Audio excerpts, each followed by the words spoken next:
Good morning. Welcome to Visionary Aging. I'm Mary Winters, and you're watching Visionary Aging. We put the program together because we want you to have a compass, a navigation, a way to navigate any resources, any ideas.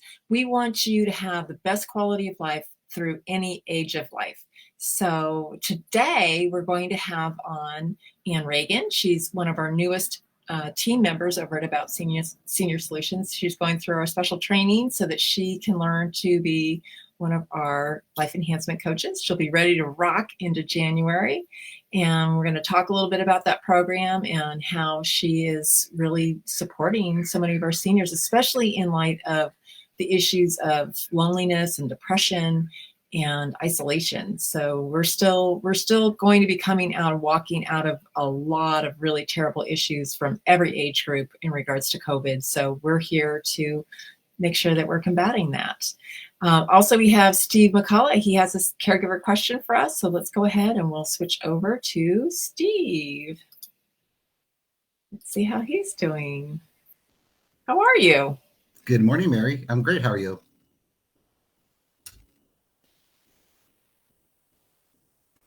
Did you lose me?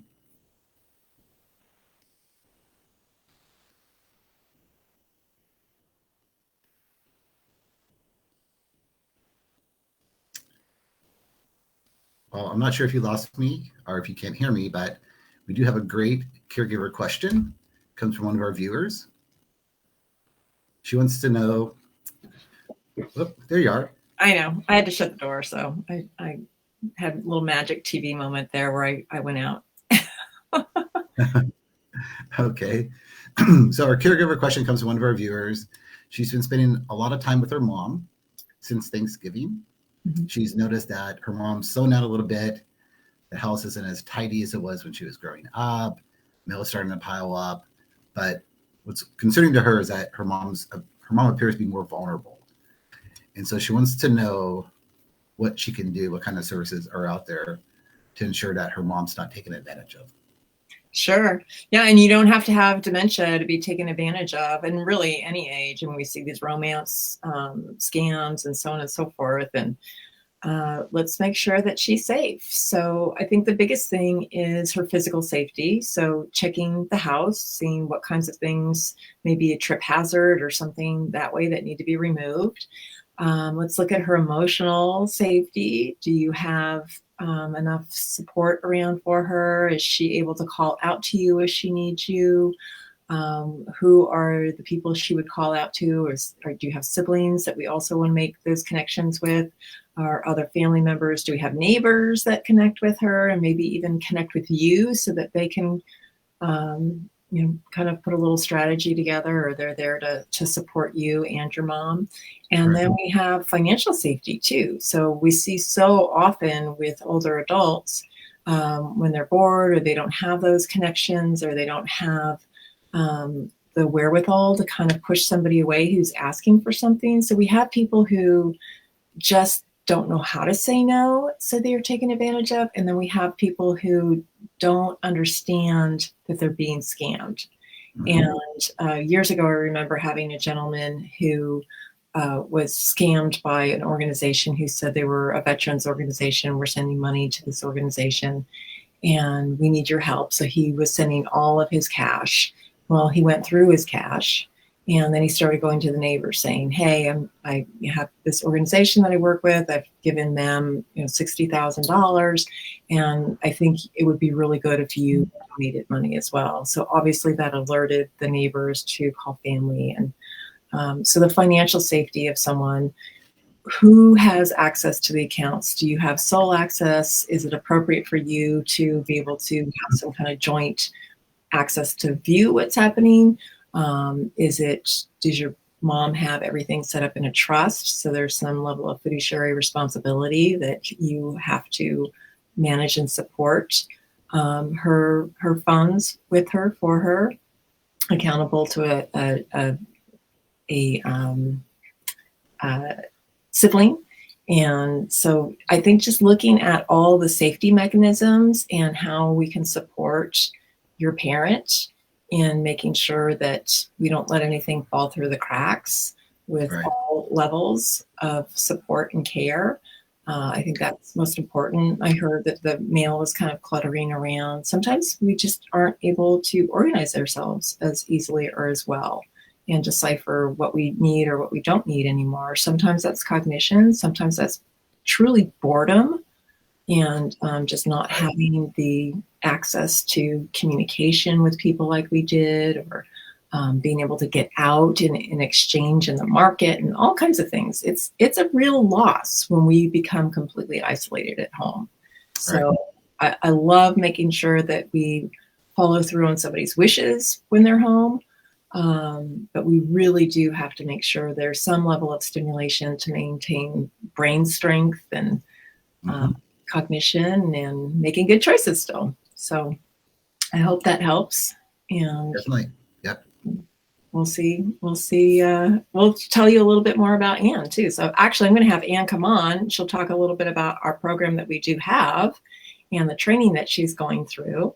And we'll come back and we'll talk about a day in history. How's that? Sounds good. All righty. All right. Wow. Okay, so let's see. We have Anne. And Anne Regan is one of our newest team members. She's our newest life enhancement coach, and I want to talk with her about why she's doing what she's doing and get a little insight on how we do things. And hopefully you could see that she's a great benefit to our team too. So we'll go ahead and bring Anne in, and let's see, she's coming in now. There we go. Hey, Anne, how are you this morning? Can you hear me okay? You can't hear, huh? Okay, so we're going to try and see if we can, find out. Let's see, Melinda's not here. I'm going to go over to a little commercial that we have and see if we can bring Anne back in with her audio. Hold on. So we'll go ahead and we'll show you a little excerpt of some of the fun work that we're doing.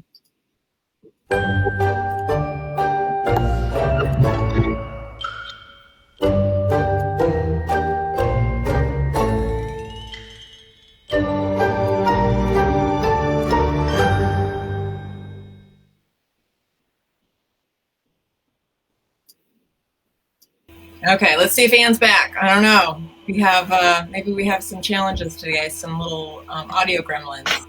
Anne, how are you doing? Still can't hear me, huh? Something on your side. So there's something on your side that changed from when we connected earlier, but you can't hear it all. There we go. We're going to go ahead and put her earbuds in, and we'll see what happens. So Anne came to us. She has a background in printing, actually, in the healthcare industry, and she just wanted to be able to contribute, and she enjoyed working with older adults. Can you hear? Are you back? Oh, great. I was telling a little bit about your background and how you really enjoyed working with older adults, and we reached out to kind of find the best of the best to work with our clients, and Anne responded. So Anne, tell us a little bit about why you wanted to do this kind of work. Well, after a long professional career in outside sales, which you alluded to, I was in the printing and packaging business. I retired and also spent a lot of time on a lot of my volunteer activities. And I had done that throughout my career as well. And so I have a big interest in animals and outdoor and nature. But during this time also, my dad needed some assistance with his living situation. And unfortunately, he lived in Detroit and I live here in California. So it really was an ideal time for me to, try to assist him and help him, but from a long distance. And it was then that I really realized what is involved with helping seniors and as they, move through these different times in their life. And so after he passed, I really felt like I wanted to give back to, especially all the people that were so kind to my dad and helpful to me, being so far away, and I had to rely on other people. So I felt like I wanted to give back in some way. So that's how I kind of came about Senior Solutions. Nice. So we have Rebecca Barout, who is our trainer for all of our life enhancement. She's our director of life enhancement. And so tell us a little bit about the training that you've been receiving. And I know you're almost ready to get going and you've been shadowing some of our other staff. So tell us about that process and, what you're, coming across. Well, Rebecca offers a lot of insights into this world. While I don't have a educational background in gerontology or anything, she's been very helpful in helping me understand the process and what my role will be, and giving me the tools that I need to use when I meet with the clients. And I find it very helpful. And in some ways, it reminds me of a parallel to my sales career, preparing for a meeting or a call and bringing tools, bringing backup in case something doesn't work out, have something in the back of my mind that I can pivot to if things take a turn. And so Rebecca has helped me kind of see what I should plan for in the calls, and that's been very, very helpful. And then, of course, the working with the team about Senior Solutions, I see how you can be a little more creative. It doesn't have to be a rigid experience, and you can draw upon your creativity and the fun side of things and the silliness a little bit. And I found myself singing Christmas carols to people that I really don't know very well. And, and they like it and they join in, and it's kind of a fun experience. So I'm looking forward to being creative and drawing upon the team that I'll be working with to make those visits meaningful, even if it's just a small thing, or if we don't do what I planned that day and we do something else and it works out, or they smile, or they're happy, or they give me a hug. I mean, it's really meaningful work, even though it seems very small. It does. And I think the one thing that's so important with the training is how we look at and organize and plan what you may do with that individual. But this is human connection and contact. It's yes. I've had somebody say, well, it sounds a little bit like babysitting, or you're just kind of sitting there with them. It's very purposeful. We look at what the individual is really interested in, what they can still manage, what they still may want to be part of. Do we need to completely alter it or semi-alter what their interests are based on their capabilities and their understanding of something? Are they so progressed with dementia that it's not something we're going to have a conversation with them about, but we can offer some stimulation? It's really rewarding. I love putting this program together, and I love watching it grow because I can see it's so important. It's like the most reptilian part of our brain just says, I just need to feel safe and I just need to be able to trust someone. And I think that the program puts people at ease so that they feel like they don't have to hide whatever may be taking place as far as any diminished capacity or any sort of vision loss or hearing loss or tactile differences that they're having. They just don't have the sensitivity in their hands. And we just meet them where they are on the road there. Right. And try to create the best situation for them. Have you come across, I know you've been shadowing, share a story about one of the clients you've been shadowing and where you're seeing an impact. Well, let's see. I think recently I met with a client, and he had expressed in previous meetings when I was working with another coach that he was interested in cars. And that's one of my, loves. I grew up in Detroit, and my dad worked for General Motors, so I love cars. I love muscle cars, and he had a muscle car back in his younger days. So, I thought, well, I'll get a book at the library on muscle cars, and I brought it in, and we poured over that book, and it was really fun. And he was telling stories about cars when he grew up, and I was telling him about cars when I grew up, and it was just a simple book from the library, and he really enjoyed it. And during the meeting, somebody came up, one of the other residents came up and interrupted, and he said, we're busy here. We're going over some information, and he just wanted to talk about cars, and it really was fun for me, that we had that connection. And it was, for me, to get started, it was fun to pick something that was simple and not too complicated, and To start the connection too. and just have fun Right. and talk about memories. And he had a lot of memories too. And we shared about, different cars and different people in the automotive industry, and it was fun. Yeah, and the other thing too is like if you don't use it, you lose it. So if you're not communicating, you're losing that capacity for more brain power.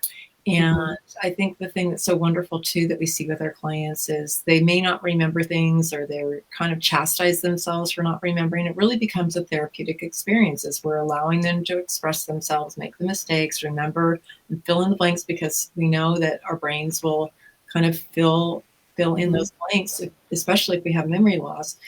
And it's so wonderful to see as you continue having those conversations, they can start filling in more details, and they start adding more about what their memory is, or that I do have 3 children. Oh, yes. And it's not even a prompting of how many children you might have. It just starts coming back. Yeah. And it's really a fantastic thing to see.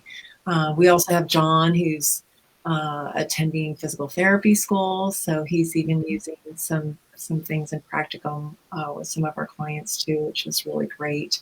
And music. He played his saxophone for someone yesterday, and I guess it went really well. So So any little talents we have, we're bringing them to the table, and or we're pretending we have the talent, and everybody's just so music is a big part of supporting the brain on both sides, both hemispheres, because we have lyrics and we have melody, and both things seem to kind of really merge and create that better environment, that brain stimulation for people. So you'll be seeing more in regards to singing and music, and I'm glad that you're, even as intrepid as you may be with the that you're seeing that that's a value.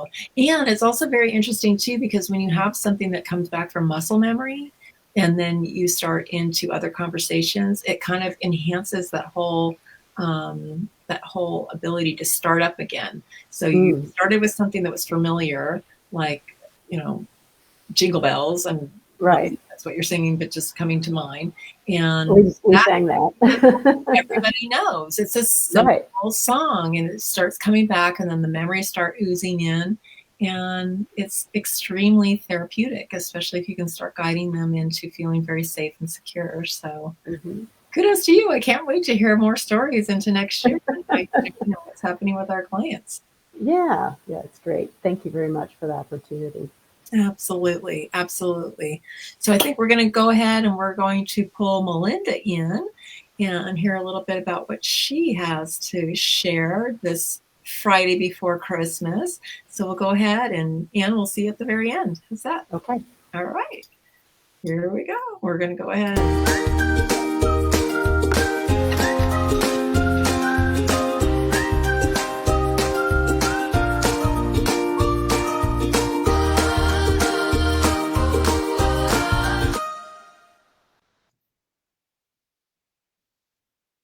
Did we lose her camera? I know she was there. So let's see. Where is Melinda? That's so weird. There we go. There she is. There she is. I'm like a 2-year-old. Oh, there she's back. She's here. Happy holidays, everyone. Happy holidays, Mary. Happy holidays. Yeah, absolutely. So tell us, what kind of insights do you have today? A nice reminder to all of our viewers to, go into the holidays with balanced eating, moderation, lots of hydration, and, and really paying attention to getting nutrient dense foods. So 3 good tips for the holiday season is number 1, eat your meals slowly, savor those flavors, You'll get the cues that you're full faster if we're eating slowly. It'll be more enjoyable, of course. And your body, it promotes healthy digestion. So you're going to absorb the nutrients in your food a lot better the more slowly you eat. Nice. Right? The Right. second tip is hydration. Extra hydration, especially when we're consuming salty, sugary snacks, like things that we don't normally eat every day. The more sugary, salty foods that we eat, the more water our body needs. So giving your body a little extra hydration. And then the third tip is to make sure that you're including in your meals nutrient dense foods. So making sure that there's a place between all of the delicious seasonal dishes for the healthy vegetables, the fruits, the lean meats, the real nutrient dense foods. And I like to ask people to eat those first. So sometimes we go into the meal very hungry, and if you can get the vegetables and the lean meats into your system before the maybe the sweet potato souffle with all of the like marshmallows on top, it's you can kind of get yourself satiated or provide your body those nutrients before indulging in some of the things that are like our comfort foods or our special treats for the holidays. There you go. That sounds great. Well, that is fantastic advice. And I know you're running into the strength shop right now to see a client who wants to make sure they get their workout in before Yeah, Christmas. And that's the other thing is like keep your body moving during the holidays. A lot of times people will even at the strength shop, they'll cancel their workouts for the week, this week and next week. And that doesn't do our bodies any good. So even 20 minutes of movement, even going for a brisk walk outside to get some fresh air, doing some light stretching, anything that you can do to move your body is going to help circulation. So keep moving, even though it's the holidays and we're all taking some rest and relaxation time. that's great advice. Great advice. We can start off the new year without feeling uber guilty and like having Yeah. to overdo the redirection. So that sounds Yeah. great. Well, I know you have to run, so thank you so much and have a great Christmas. Yeah. Merry Christmas, everyone, whoever celebrates. And we'll see you right before the new year, I guess, next week. Sounds great. Okay. Bye, All right. everyone. Bye. Yeah, it's always great to get those great advice, little tips from Melinda for sure. So let's go ahead. We're going to talk a little bit. We're going to bring Steve and we're going to bring Ann back in. Let's see what on the perk, what we have here today. It's National Ugly Sweater Day. So I guess it's the day you pull that ugly sweater out and see what we need to. Oops, I don't know. Our screen's kind of changing a little bit. So anyway. What do you think? Have you ever had an ugly sweater that you wear for Christmas? I have not. I kind of not participated in those events. Yeah, None that I thought was ugly, but Right. I don't know. Good point, Ann. that's great. Yeah, I know I've thought about maybe just putting tinsel or something, or just like taking my like little Christmas tree or something and just like fastening it on my sweater or something. Maybe that would make it ugly. We'll go ahead and get rid of this little guy because it seems like our boxes are a little small today. But yeah, Steve, tell us a little bit about this day in sports. Sure. The year was 2020, and the location was Spain. It was probably going to pronounce this wrong, but Valladolid, Spain. And on this day in 2020, Lionel Messi, who was playing for FC Barcelona, he scored his 644th goal for a single club. And he broke Pele's record, 643 goals. He went on to score 821 goals in his career. If my Wikipedia research is correct. But arguably one of the greatest soccer players to ever live. Of course, Argentina won the World Cup last year, which was the culmination of not the culmination because he's still playing, but which was a huge feather in his hat and a great way to cap off all the accolades to go along with all the accolades he won. So fantastic. So any Christmas wishes? I don't know, we know all of our viewers aren't necessarily celebrating Christmas. They may have Hanukkah or they have Kwanzaa. So please enjoy your holiday with your family. I think the big thing is get together with people you love and care about and spend some time and talk and chat and enjoy. Yeah, I think Mary and I both lost a good friend in tournament over the weekend. It was a quite unexpected and sudden situation. So, just a reminder to just never take your life for granted. Nobody's promised tomorrow, and regardless of your situation, your health, and it might look like you're in the best health and you could possibly be in, and it's not necessarily the case. So just be present, enjoy your family, enjoy your friends, tell people you love them. There you go. Tell them you love them. So that's any day is a great day to say that. So Absolutely. Wonderful. All right, everyone, we'll go ahead and take off. Have a fantastic weekend and enjoy. Merry Christmas, happy holidays. Happy holidays. Bye.